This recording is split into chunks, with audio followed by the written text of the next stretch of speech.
Hello everyone. देखो, अगर आप इलेक्ट्रॉनिक्स इलेक्ट्रिकल से तैयारी कर रहे हो, ठीक है, इलेक्ट्रॉनिक्स या इलेक्ट्रिकल से, और आपका सेकंड पेपर जो है वो इंस्ट्रूमेंटेशन है, ठीक है, तो आप कैसे रैंक निकाल सकते हो इंस्ट्रूमेंटेशन में, बढ़िया रैंक। ठीक, तैयारी वही रहेगी इंस्ट्रूमेंटेशन में, क्योंकि लास्ट ईयर मैंने इलेक्ट्रॉनिक्स में दिया था तो मेरी रैंक 14 थी, और इंस्ट्रूमेंटेशन में दिया था तो 61 थी। दोनों ही मेरी अंडर 100 रैंक थी, ठीक है। तो आप भी मेरी तरह निकाल सकते हो, कोई बड़ी बात नहीं है। बस आप तैयारी इलेक्ट्रॉनिक्स की कर रहे हो या इलेक्ट्रिकल की कर रहे हो, जो भी कर रहे हो, ठीक है, वो अपने पेपर 1 पर आप फोकस करो ज़्यादा, ठीक है। फिर पेपर 2 की मैं आपको तरीका बता देता हूँ कि आपको करना क्या है। देखो, इंस्ट्रूमेंटेशन में कुछ सब्जेक्ट अलग है, तो अगर कोई बच्चा ऐसा है, कोई एस्पिरेंट ऐसा है जो पढ़ना चाहता है, भाई उसके पास टाइम है, तो वो पढ़ सकता है, ठीक है। जो एक्स्ट्रा सब्जेक्ट है, जैसे मशीन है, इलेक्ट्रिकल वालों को वहाँ फ़ायदा मिल जाता है, मेजरमेंट है, वहाँ इलेक्ट्रिकल वाले फ़ायदा ले लेते हैं, लेकिन इलेक्ट्रॉनिक्स वाले नहीं ले पाते। लेकिन मुझे लगता है कि जो एक्स्ट्रा सब्जेक्ट हैं वो इलेक्ट्रिकल वालों के लिए फ़ायदा करते हैं, इलेक्ट्रिकल वाले, तो इसीलिए ज़्यादातर ना इलेक्ट्रिकल वाले बंदे जो है वो अंडर 100 में होते हैं, ठीक है। मैंने देखा है, क्योंकि 2021 या 22 में जो सेकंड रैंक आई थी वो बंदा इलेक्ट्रिकल का ही था, ठीक है। सेकंड रैंक इंस्ट्रूमेंटेशन में, और उसकी इलेक्ट्रिकल में 88 रैंक थी, ठीक है, लेकिन सेकंड रैंक थी उसकी आईएन के पेपर में। तो इलेक्ट्रिकल वालों को यहाँ फ़ायदा मिलता है, लेकिन इलेक्ट्रॉनिक्स वाले यहाँ पर थोड़ा लॉस में रहते हैं। तो कोई बात नहीं है, इलेक्ट्रिकल वाले तो आराम से निकाल लेंगे रैंक, कोई दिक्कत नहीं, बस आपकी तैयारी अच्छी होनी चाहिए, ठीक है। अब आपको करना क्या है, चाहे इलेक्ट्रिकल हो चाहे इलेक्ट्रॉनिक्स हो, आपको इंस्ट्रूमेंटेशन के जो पेपर आते हैं वो सॉल्व करने हैं, ठीक है। इंस्ट्रूमेंटेशन ब्रांच के पेपर सॉल्व करने हैं, मतलब पीवाईक्यू इंस्ट्रूमेंटेशन ब्रांच वाला आप जरूर सॉल्व करें, आप अलग से खरीद लें, अलग से डाउनलोड कर लें, लेकिन इंस्ट्रूमेंटेशन का पीवाईक्यू आप जरूर सॉल्व करें, जो कॉमन सब्जेक्ट्स हैं, ठीक है, उनके आप जरूर सॉल्व करें, अच्छे से सॉल्व करें, क्योंकि वैसे ही पेपर लगभग लगभग आता है, ठीक है। तो इंस्ट्रूमेंटेशन के पीवाईक्यू आप सॉल्व करेंगे तो आपका बहुत हद तक जो है काम बन जाएगा, ठीक है, क्योंकि इंस्ट्रूमेंटेशन के बच्चे कम होते हैं, ठीक ये। अब दूसरी चीज़ क्या है, अब जैसे इलेक्ट्रिकल वाले तो आराम से कर लेंगे मशीन वगैरह, लेकिन इलेक्ट्रॉनिक्स वाले कैसे करें। तो इलेक्ट्रॉनिक्स वालों के लिए मैं ये बोलूँगा कि अगर आपके पास टाइम हो, तो आप क्या करें, जैसे पेपर से, जैसे मान लो अगर पहला पेपर आपका इंस्ट्रूमेंटेशन का पड़ गया और उसके बाद आपका इलेक्ट्रॉनिक्स का पड़ा, ठीक है, ये हो सकता है पहला पेपर आपका इंस्ट्रूमेंटेशन का पड़ जाए और उसके बाद इलेक्ट्रॉनिक्स का पड़े, या पहला पेपर इलेक्ट्रॉनिक्स का पड़ जाएगा तो दिक्कत नहीं है।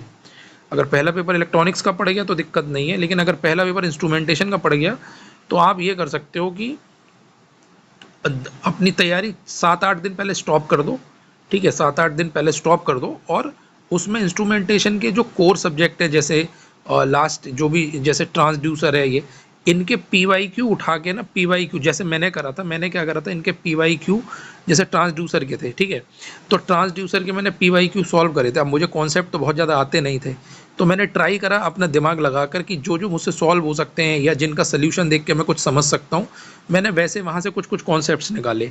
जैसे आप भी पढ़ोगे तो आपको भी समझ में आ जाएंगे, बहुत सारे क्वेश्चन ट्रांसड्यूसर के ऐसे हैं जो आप अगर सोल्यूशन देखोगे तो आपको याद हो जाएंगे। तो मैंने कुछ एक्स्ट्रा नहीं पढ़ा था, ठीक है, वही ट्रांसड्यूसर के क्वेश्चन देखे थे, और लकीली एक क्वेश्चन सही हो गया।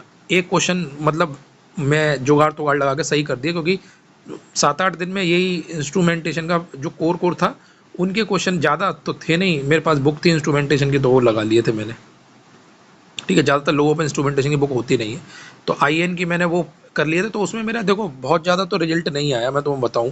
आप सोचो कि 8 दिन में वो करके आपको बहुत ज़्यादा इंस्ट्रूमेंटेशन आ जाएगी, और बिल्कुल नहीं आएगी, मतलब ना के बराबर ही मान के चलो। लेकिन ये है कि हाँ, थोड़ा सा आपको ये फील आने लगेगा कि हाँ, अगर कुछ क्वेश्चन दिमाग लगाकर सॉल्व हुआ तो हम कर लेंगे, क्योंकि यहाँ पर भी आप सिर्फ रट के ही जाओगे, कोई समझ के बहुत ज़्यादा कॉन्सेप्चुअली तो आप जाओगे नहीं।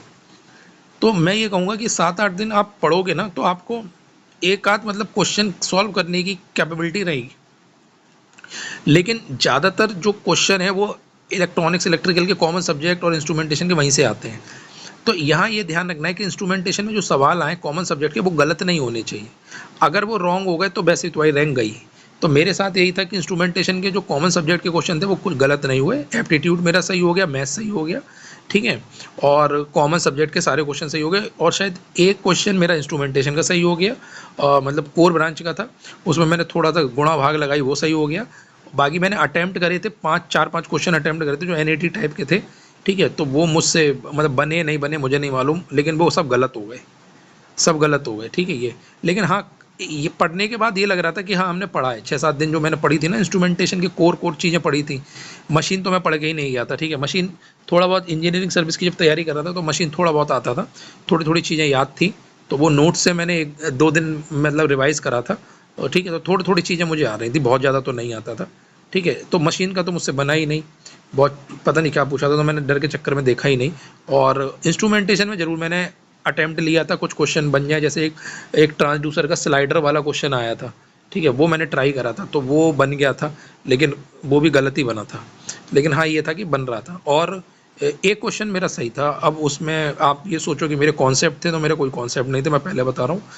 बट ये था कि हाँ मुझे थोड़ा सा आइडिया ये था, क्योंकि पढ़ के गया था इंस्ट्रूमेंटेशन, तो ये लग कर जाएंगे, तो करा, तो थोड़ा सा अपना उसमें अपना दिमाग लगाया, इधर उधर चीज़ें सेट करी, तो आंसर एक ऑप्शन टिक कर दिया, वो जो मैच कर रहा था, तो वो हो गया।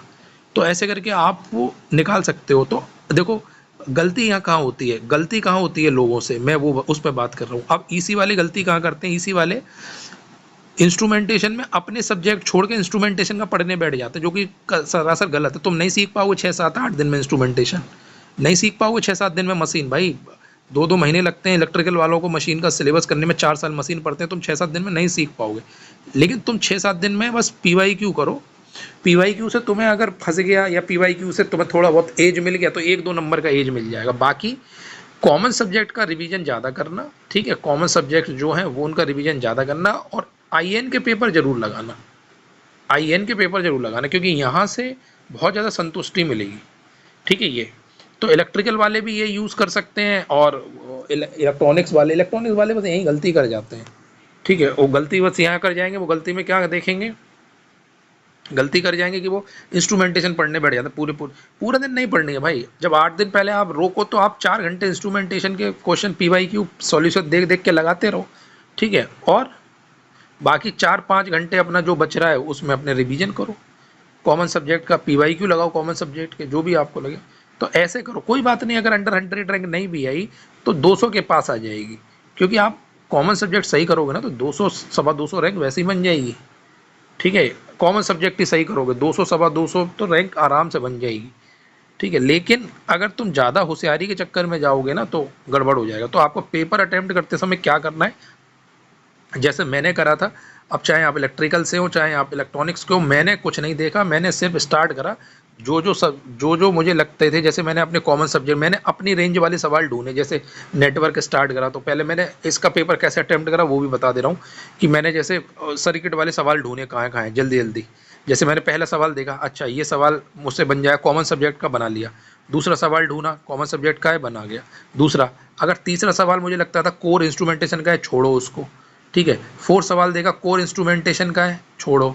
फिफ्थ सवाल देखा कॉमन सब्जेक्ट का है, डिजिटल एनालॉग या इनका है, बनाओ, ठीक है। सीधे सीधे मैं ये बनाता चला, कोर और मैंने सब छोड़ दिया। पहले मैंने सारे क्वेश्चन वो देखे जो जो मेरे कॉमन सब्जेक्ट से रिलेटेड थे, फटाफट फटाफट फटाफट फटाफट बनाते चलो, ठीक है। उसके बाद जब आपका 2-2.5 घंटे में पेपर हो जाए पूरा, एप्टीट्यूड वगैरह सब करके, उसके बाद आप वो कोर सब्जेक्ट वाले जो क्वेश्चन है उनको देख लो, आईएन के। अगर उनमें से कोई आपसे बन जाता है तो ठीक है, नहीं बनता है तो वैसे भी आप वैसे भी पढ़ के नहीं आए थे बहुत ज़्यादा, तो आपको कोई पढ़े। लेकिन गलती यहाँ लड़के लोग यही करते हैं, मेरे अकॉर्डिंग, हो सकता है मैं गलत भी हो सकता हूँ, ठीक है।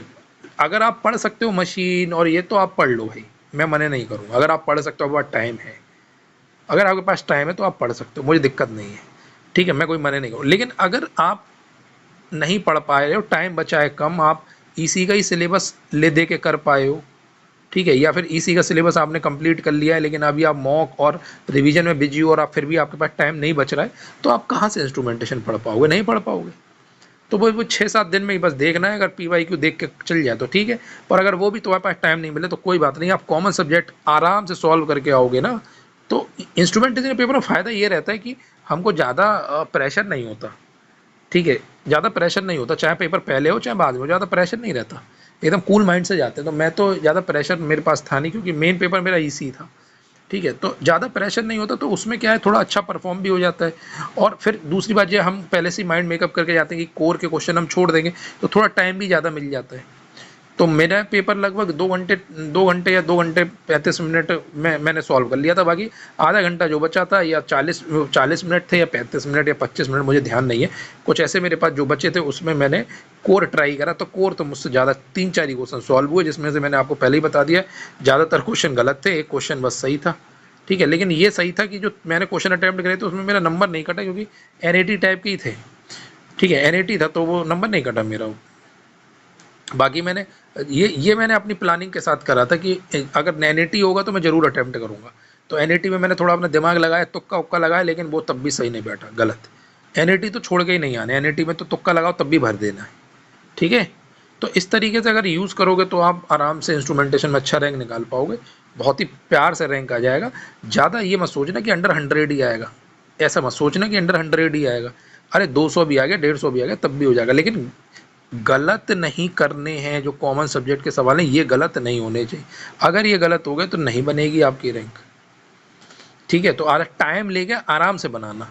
ठीक, ये तो ये आराम से बन जाएगा, इंस्ट्रूमेंटेशन में रैंक भी आ जाएगी। ये जिन बच्चों ने अभी तक हमारा ग्रुप ज्वाइन नहीं करा है वो ग्रुप ज्वाइन कर ले।